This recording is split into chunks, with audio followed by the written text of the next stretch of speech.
Hi, Sean Radcliffe with Radcliffe and Associates, and I'm here with Brett from Rockwell Pest Solutions, and we're just going to go over some common things, prevention measures that we can do while we're all having all this extra time and at our house. And actually, I'll give you a couple real life examples. I walked out to the garage yesterday, and I don't even know if my wife knows this yet because she hasn't. She's working from home, so she's not driving. But stepped on this like major cockroach, and every time that we see one cockroach, she thinks that the whole house is infested. And so I called Brett and I'm like, hey, what's going on? And so tell us what goes on. I mean, it's raining today, and maybe that has to do something with it, or maybe it's the time of year. But Yeah, well, you deal with three major classes of roaches, right? So you have your kitchen roaches, which are your German cockroaches, and then you mhm. have your occasional invaders, which are the ones that live outside of the house. Most of the time, the ones that we're seeing in Southern California, the ones that are coming in your front door or backslider in garages, is going to be the Oriental cockroach. Yeah, Oriental cockroaches are also called the water bugs. We do have a third type, which isn't as popular, and that's going to be the American cockroach, the large golden colored ones. Those are the ones you see flying through,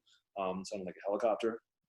But the Oriental cockroaches are number one, case number one guy of causing problems in Southern California. and where are they coming from? So they live in the outer areas, right? Southern California, we're actually in a desert, very arid spot. We don't have a lot of moisture, so people are always trying to compensate by watering your grass, watering your plants. Mm. We have a lot of raised beds. I'll pick on your house right now, Hmm. and you have a raised flower bed, a raised retaining wall on the side of Right. your house. So when you have a raised retaining wall, there's heavy trees over there. It's creating that moisture condition in there. There's bark. You have the gaps in the retaining wall at the bottom was designed to allow that moisture to come through. When Right. we're treating homes for regular pest services, you're actually going to see those Oriental cockroaches running out of those expansions and those drain lines in the bottom because they're living in there. It's dark, it's cool, it's moist. It's their perfect place to hang out. You're talking about weather stripping is one of the areas they're coming in. People just don't do maintenance on their house, and there doesn't take much. I mean, you can put a pinky finger in a hole for sure. That Oriental cockroach can walk inside. Okay. So things like weather stripping, caulking. What are the other like things that I could do Yeah, first and myself? foremost important is going to be weather stripping. Okay. The bottom of your doors is called a door sweep of any swing man door. You Hmm. should be replacing those guys every 6 months to 2 years, depending on activity, depending Okay. on how much sunlight exposure is getting on there. It's rubber and it breaks down. You can get them at Home Depot. They're 16, $17. Put one on every single door. The other one is going to be your actual roll up, your garage roll up door. The Right. weather stripping on the bottom is that mushroom cushioning one. Replacing that as time needed. You can actually look at the edge of it. It'll be chewed up. It'll be matched up. Those are difficult to install. I always recommend contacting a garage door company. Run you about $125 for an install. But by doing, it's a process called integrated pest management, is physically preventing them from coming into the structure through weather stripping, filling up the gaps, check the stucco lines, check your weep holes, Hmm. making sure that they can't get up to the house. Okay. And then the other thing that preventive maintenance that I've been doing at my house, but also some other people might not realize that, like mice and rats too. Like, what are some things like some recommendations of things that like the average homeowner can do to prevent them getting in the house? So funny enough is that they're similar, right? Is physical preventative nature, integrated pest management. But you always keep it in reference of size-wise. So if you can Okay. put your pinky finger in a hole, a mouse can fit in that hole. Oh So if you wow. look around the outside of the house and you have a pinky-sized hole at a bottom of a door and stucco, things like that, a house mouse, can fit inside. If you can put your thumb in a hole, a roof rat can fit in. Most of the time we have roof rats in Southern California. So thumb-sized hole, roof rats can fit in. The most common areas you're going to have on a slab construction is going to be your Hmm. doors. Again, the door sweeps, garage door roll-up sweeps. Also, the vents around the outside of your garage that's allowed to escape all the The carbon dioxide. suicide vents. There you go. So Yeah. yeah, I never thought about that. Yeah, I call it exhaust vents, but you can call it that. Uh, Okay. Also, you're going to have AC lines. So when your AC, where all the ducting comes out of that AC box and goes into the house, Right. there's insulation there, but the insulation will break down on a regular basis.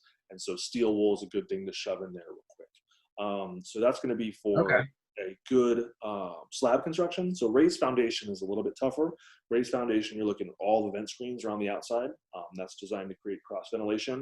Also, Right. crawl space access. I would say the crawl access is probably 75% of them that we see are allowing rodents to come in.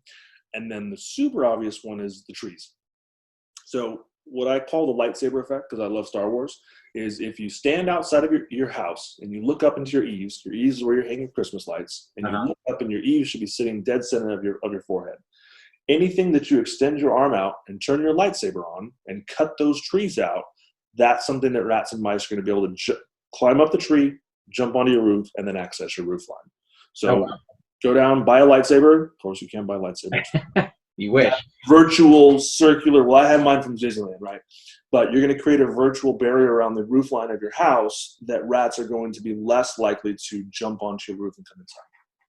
Okay. Well, no, that's very helpful. And those are some of the things that I continuously look for. And obviously when we do home inspections, we always hear that is that those are like the rodent highway, is those trees, those branches, those things that are leaning on those the are house. easy ones. You know, they do go across and they'll try to cross power poles and things of that nature. But I would say trees are the most common. That's what we're seeing. We're seeing trees, AC ducts, door sweeps, and screens. Those 4, 95% of the time, that's what the issues are. Very cool. Well, that's a lot of good information. So if somebody had further questions, how could they reach out to you and talk to you directly? Yeah, you can find us on the internet. The website is www. Do I have to say www, or am I just showing my age? www.rockwellpest.com. You can find us on Instagram at Rockwell Pest, our Facebook page, Yelp. Everything is pretty well connected. You can Google us. I mean, we spend a lot of time being Googleable. Perfect. No, that's super helpful. And of course, if anybody who's watching this has any concerns about what's going on in the market with all the uncertainty, I'm available to answering those questions. We base everything on the facts, the numbers. That's basically what we have. Nobody has a crystal ball, but we do know what is going on in the marketplace. I can be reached at 714-497-0160, or of course, you can leave messages down below. So thanks so much, Brett, and we'll chat with you soon. Sure.